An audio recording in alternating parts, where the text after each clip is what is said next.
Welcome to the Old Time Radio Westerns. I'm your host, Andrew Rhynes, and let's get into this episode. This episode's going to be the six-shooter. Original air date is May 20th, 1954, and the title is The Shooting of Wyatt King. Hope you enjoy, and again, thanks for listening.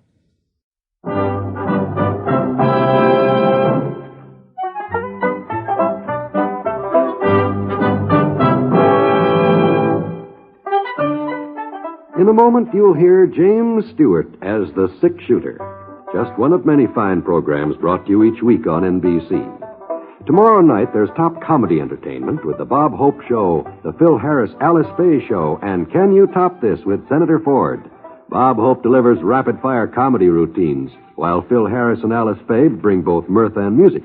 A great Friday night lineup of comedy programs, all of them heard only on NBC. James Stewart as the six-shooter.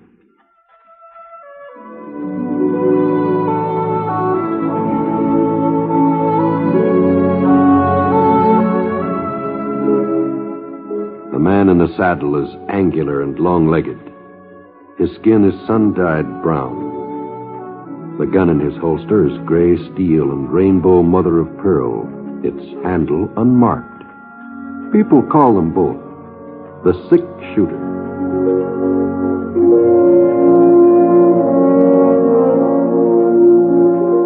The NBC Radio Network presents James Stewart as the six-shooter, a transcribed series of radio dramas based on the life of Britt Ponset, the Texas plainsman who wandered through the Western Territories, leaving behind a trail of still-remembered legends.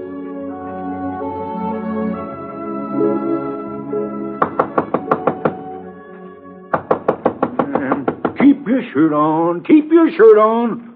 Bank don't open till 9 a.m. You got 5 minutes to wait. It's me, Mac Hawkins. I got some news for you, Ollie. News? About Wyatt King. Oh. Yeah, what's happened, Mac? They got him. No. Yeah. Sheriff Hemphill's bringing him into town now. The posse come by my ranch about half hour ago. I took right off so as I could spread the word. Why, I just can't believe it. That's right, they got him. Spud Hemphill capturing a Wyoming kid? Yeah. Oh, not that Spud ain't been a good sheriff, but, nobody's ever been able to lay a hand on Wyatt King before. Well, the sheriff didn't exactly capture him, Ollie. Well, I thought you said... Oh, the sheriff's bringing him in, and that's true enough, but the way I understand it, the posse just sort of stumbled onto the kid. What? Yeah, that's what they say. He was laying in a grove of sycamores over by Tenderfoot Creek. Dead, huh? No, but he'd been shot up some, a bullet in his belly. Must have been hit at close range. He was still out cold when they went past my place. Well, Spud say who shot him and left him laying there? Well, they just don't seem to know, Ollie. Well, he was in mighty good health when he rode out of here yesterday, carting off $2,500 from my bank vault here. And your money was still on him. No need for you to worry about it. Good morning, Mr. Owen. I'm sorry I'm late.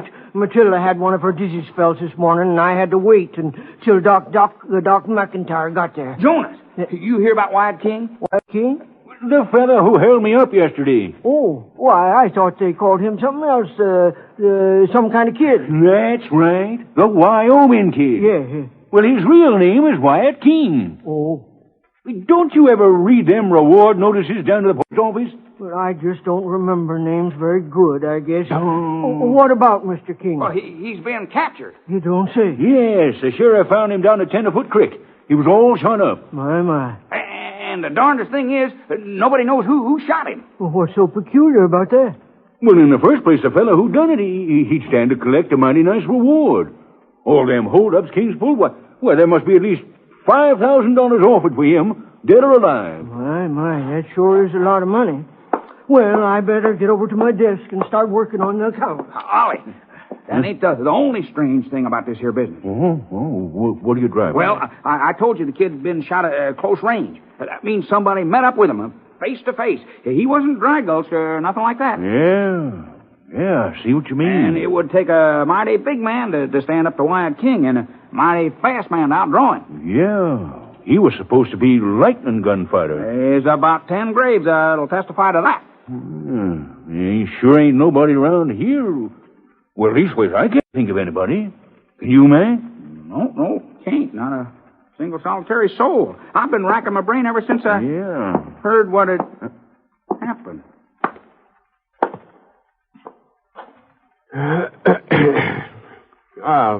Morning, Johns. Yes, sir. What can I do for you?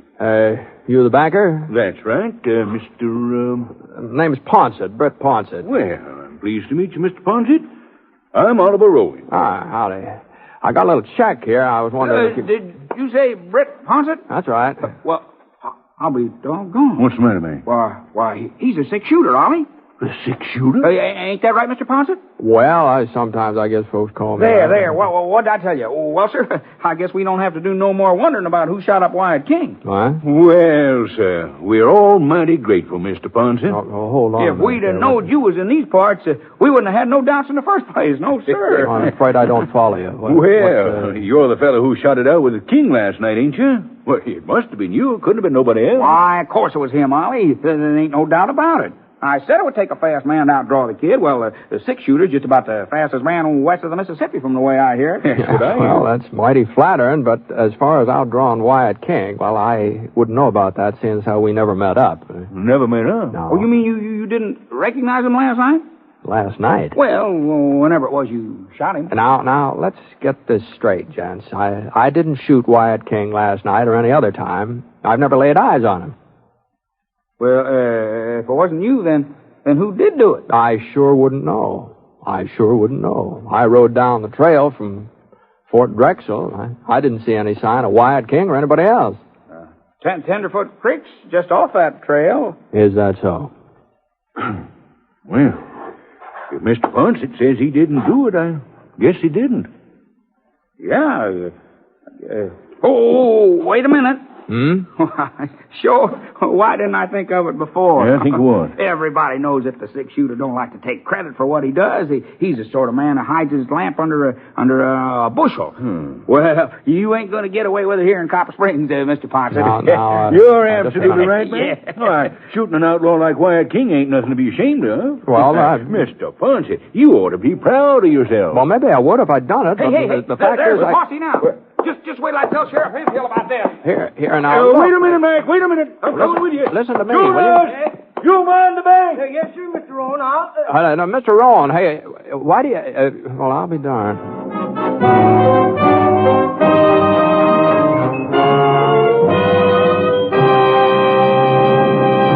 Well, I never saw anything like it.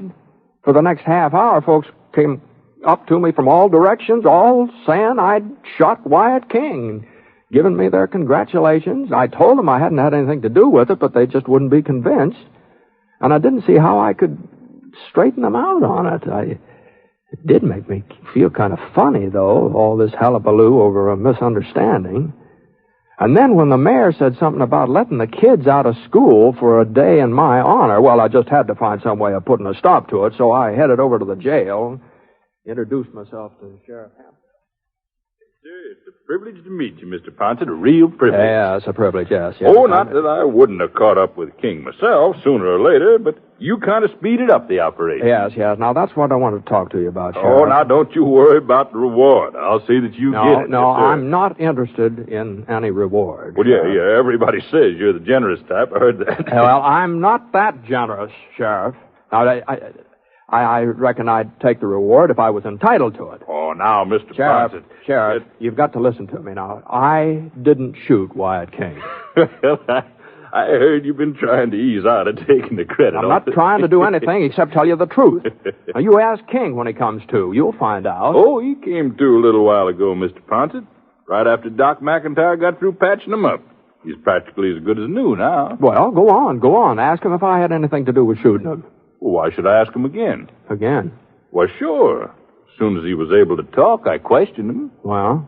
He says you made a lucky draw, Mr. Ponset. Of course, that's just an alibi. Now, wait a minute here. You mean to say that Wyatt King claims I shot him? Huh? Well, you're the six-shooter, ain't you? Well, that's who he says done it. Well, I just couldn't believe my ears. I never laid eyes on this Wyoming kid my whole life. Though I'd heard plenty about him, of course. all his escapades. He had quite a reputation. Well, Sheriff Hemphill wasn't even easier to convince than the rest of the folks had been, so finally I asked him if he'd mind letting me talk to King. The fellow who'd shot him must have resembled me in some way. At least that's what I figured. And I was certain that once we met head on, the King would see that he'd been wrong. Well, Wyatt? Huh? This the man who shot you? Why do you have to keep going over that, Sheriff? I told you who done it. Yeah, but Mr. Ponset here kind of disagrees with you. I sure do. Oh? Now, let's just get this thing straightened out once and for all, and then we won't have any... What's the matter with you, Britt? You was ready enough to pull the trigger last night. Why are you trying to lie out of it now? To pull... Why, you know we've never run into each other before, last night or any other time. I got a bandage on my belly that says different. Now, take a good look at me, Wyatt. Now, maybe in the dark you sort of thought that the fellow, well, maybe there was a likeness.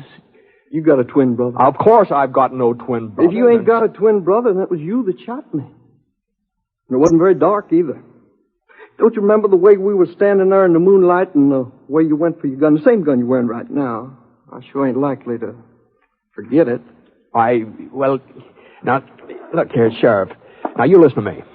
Now, I don't know what's the matter with this case. You must have gone loco or something, but I give you my word. Mr. Ponset, we all know how you feel about accepting honors and having folks look up to you. But this is one time you just ain't going to be able to get away with it. As a matter of fact, I believe there's some kind of a doings planned over at the town hall later on this afternoon. After the parade, that is. The parade? Oh, now, you just hold on here. Now, before everybody starts tearing around in circles, I'd like to talk to Wyatt alone, if you don't mind. What for? Well, Just give me a couple of minutes with him, Sheriff. All right, but I sure don't see what you hope to gain by it. I'll have to lock you in with him, though. Can't take no chances with a man like King. Give a holler when you want out. All right, King. Now, I want the truth. Well, I ain't the one who's loco, Ponset. You are. That's a pretty big reward for me. There's a reward for the fellow who captured you. Well, as long as I keep saying you're the fella you can collect, I'm doing you a favor. Well, maybe I don't happen to want any favor from you. Well, don't look like you got much choice in the matter, does it?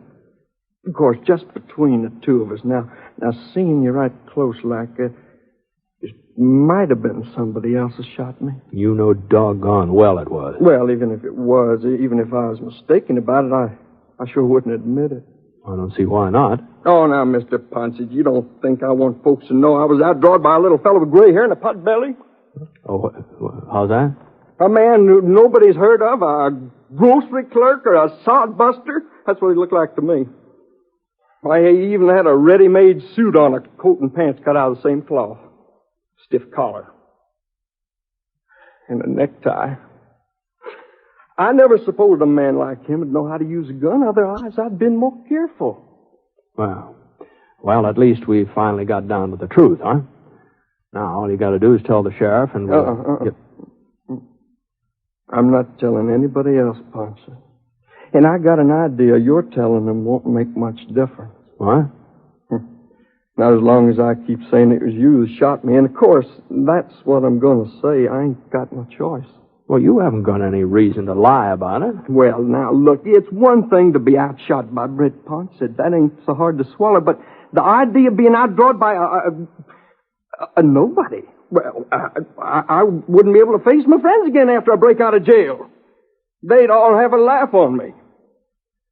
Yes, sir. It sure was a lucky break when the sheriff come in and said you was in town. Yeah.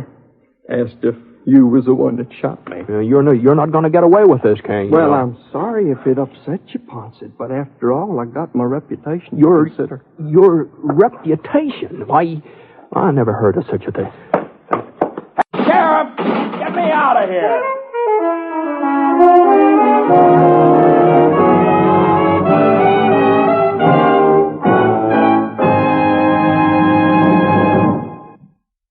We'll return to James Stewart as the six-shooter in just a moment. Each year, forest fires take a tragic toll, destroying the natural resources that are vital to our nation's strength. Remember, one moment of carelessness can destroy national beauty and wealth that can never be replaced. Forest fires have been called America's most shameful waste because they can be prevented. Don't fail to do your part in preventing them. Don't be guilty of starting one.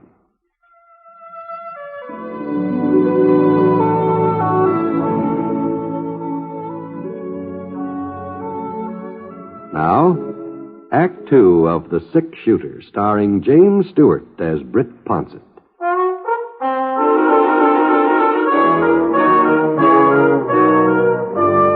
Well, I knew that there wasn't any point in hanging around the jail trying to make Sheriff Hemphill believe what Wyatt King had told me. King was right. As long as he kept insisting that I shot him, I wasn't going to be able to convince anybody of the truth, unless the man who really did shoot him. I was walking down the main street, passing the bank, when I remembered what King had said. A gray-haired fellow with a pot belly, wearing a ready-made suit and a stiff collar and tie. I'd seen somebody who looked like that. I couldn't think where. Where was it? And then I just happened to glance into the bank.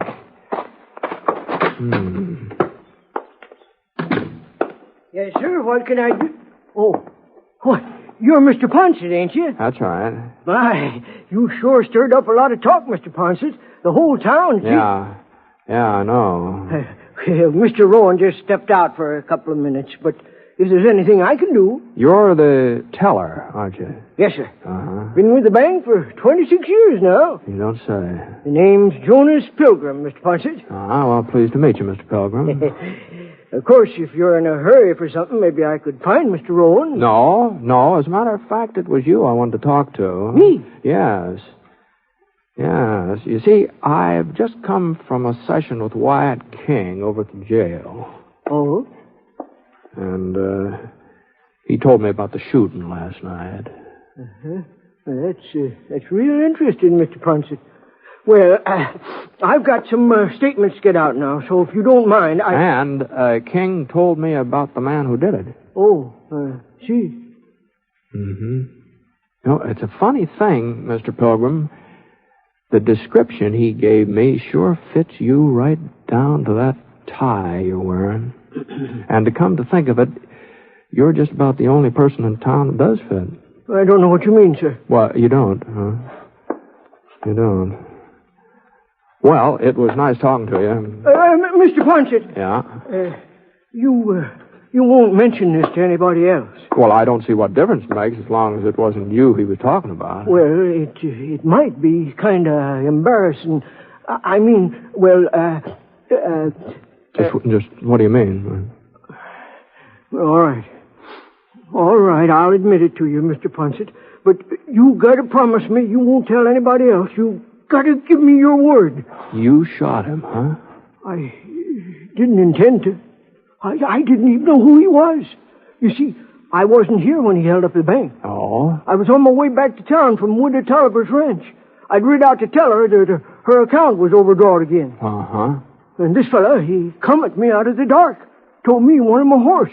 I didn't even stop to think. I just grabbed my gun and let fire. I never should have done it, Mr. Ponset. I don't know what got into me. You're sorry you shot a man like Wyatt King? No, not exactly, but well, it's kind of hard to explain. The fact is, I'm married, Mr. Ponset. And Matilda, that's my wife, Matilda's kind of particular about some things. She's real particular about me. That's why I gotta wear this doggone collar. Just cuts my neck so I can hardly stand it sometimes. Is that so? Yeah. Shame. I sure feel sorry for you, Jonas, but I don't see what that's got any connection with... Well, now, Mr. Ponset, if don't you see, if Matilda knew, if I so much as carried a gun, well, she'd just have a conniption fit. And if she was to find out that I used to be, well, kind of experienced at gunplay, why, she'd just raise the roof. I don't think that she'd ever let me get out of her sight after that. You see, I never told her that when I was younger I used to be sort of quick on the trigger. I'll be doggone. Well, I take it your talents haven't exactly deserted you, huh? Well, sir, that was the doggonest thing. I wouldn't even had that dang revolver with me, except that Widow Tolliver had given me some money to deposit, and she was real worried about my getting it into town. All right, you see. It was old Smith Tolliver's gun. She insisted on loaning it to me. I see. When this Wyatt King jumped up at me, well, I guess some of my old instincts must have come through. Leastways, the next thing I knew, he was laying there in the dirt, not moving. Yeah, I'll be darned. Now, mind you, I wasn't a gunfighter in my younger days. But I did kind of manage to shoot my way out of a few scrapes. I guess I don't look much like it now, do I? Well, a man's liable to do a certain amount of aging, I expect. Sometimes I think I've done more than my share. Well, anyway, I suppose you can see now why I don't want folks to know what happened last night about me and Wyatt King. Yeah, I guess you've got a point, Jonas. But I can't go on taking the credit for what you did. Well, Mr. Ponset, you give me your word on it. No, I didn't do any such thing. Well, you sure did. Why, I wouldn't have been telling all this if I didn't. What in tarnation? Mr. Hawkins, what's all the rumpus about? Wyatt King here just broke out of jail. He broke out of jail? Some darn fool forgot to lock his cell. Sheriff thinks he's heading toward Badwater Falls. We're getting a posse together. For goodness sake. Well, we won't be needing you, Jonas. Oh, no. Of course not. No. But the sheriff was real anxious to have you come along, Mr. Ponset. Is that so? Well, I'm sorry. I won't be able to oblige. But you've already captured Wyatt once. Well, let's just say that once was enough. As a matter of fact, I'm figuring on leaving town. Which way is Badwater Falls? South. Due south. I'm heading north. So long.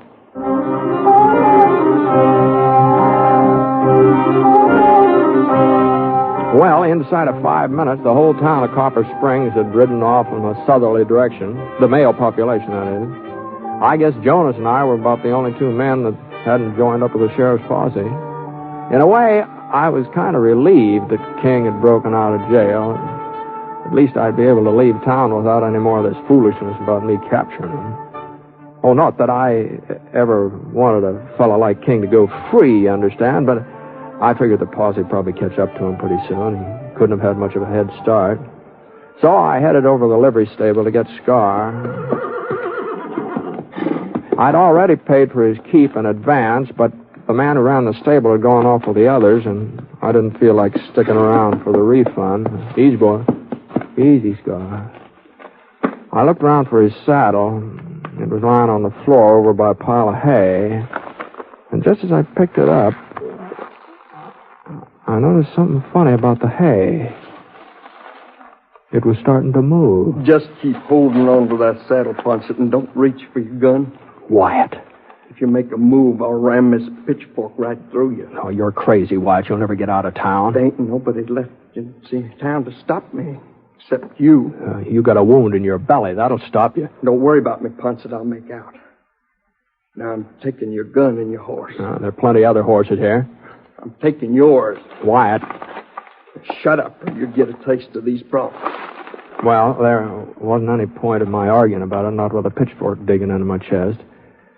So I waited until he reached out a hand for my gun, and I gave that saddle a little toss. Caught him right in the neck. He went over backwards. I started to go for my holster, but Wyatt stuck out the handle of that pitchfork, and the next thing I knew, I was down on the floor beside him. He banged his fist into my face, and I felt his hands go for my throat. I managed to get up on a knee and flipped him over. I hoisted myself onto my knee, but he let loose with a kick, and I went flat again. I got a glimpse of his boot coming into my face, and I just got out of the way in time. And then he missed me and almost lost his balance, and I had time to get on my feet again. Came charging in with both fists again, and one of them whipped past my ear, and the other one smashed into my shoulder. And that left him wide open.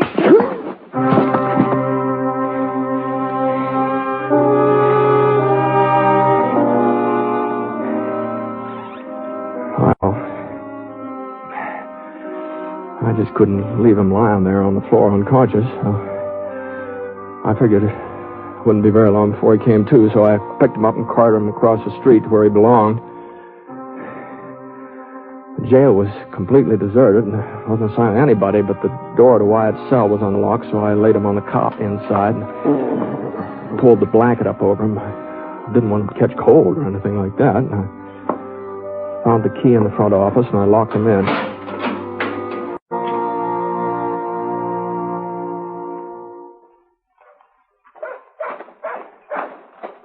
Hey, Jonas! Hold up a minute, Jonas. Mr. Ponset, what? I thought you'd left town. I'm leaving right away, Jonas, right away. That is, if you'll do me a little favor. A favor? Yeah, you're through for the day with the bank, aren't you? Oh, yes.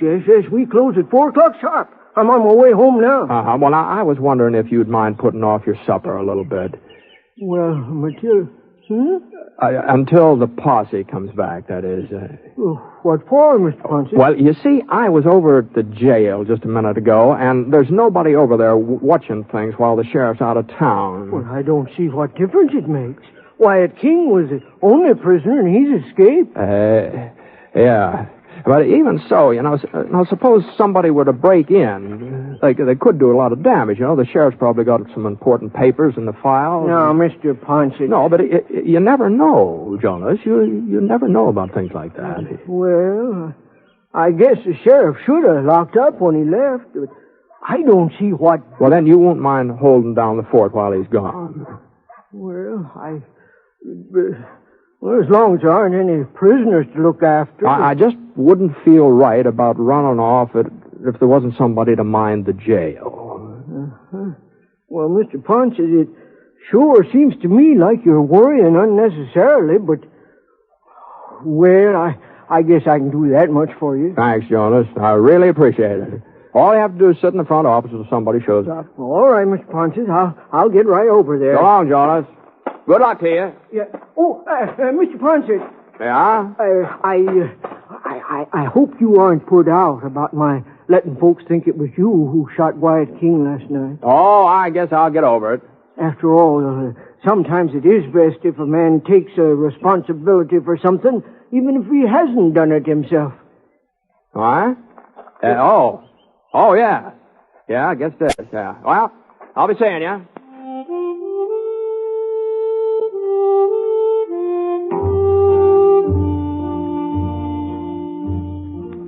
I tell you what, I got out of Copper Springs fast as I could. I just wasn't sure how things were going to work out.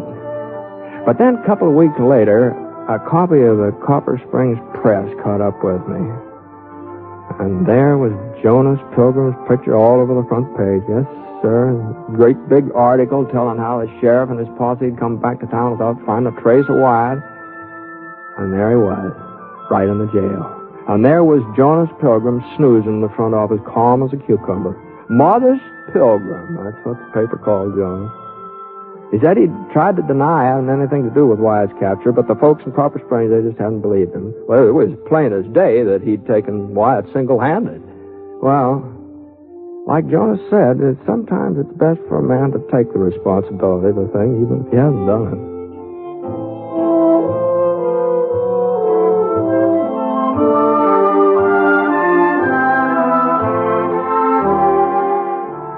The Six-Shooter is a transcribed NBC Radio Network production in association with Review Productions. It is written by Frank Burt and is based on a character created by him. Mr. Stewart may currently be seen in the Universal International picture The Glenn Miller Story. Others in the cast were Bill Johnstone, Herb Vigran, Junius Matthews, Barney Phillips, and Joel Cranston. Special music for this program was by Basil Adlam, and the entire production is under the direction of Jack Johnstone. All characters and incidents were fictitious, and any resemblance to actual characters or incidents is purely coincidental. Oh, by the way, you'll be interested in knowing that the Six-Shooter has been chosen for broadcast to our men overseas through the facilities of the Armed Forces Radio Services. This is John Wall speaking.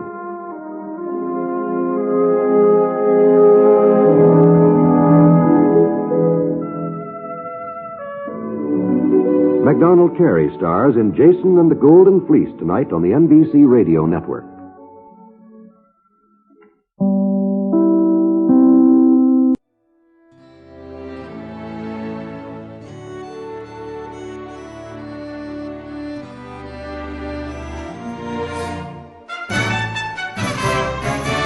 This has been a presentation of OTRWesterns.com, and we hope you enjoyed. Please take some time to like and rate our shows in your favorite podcast application. Follow us on Facebook by going to OTRWesterns.com/Facebook.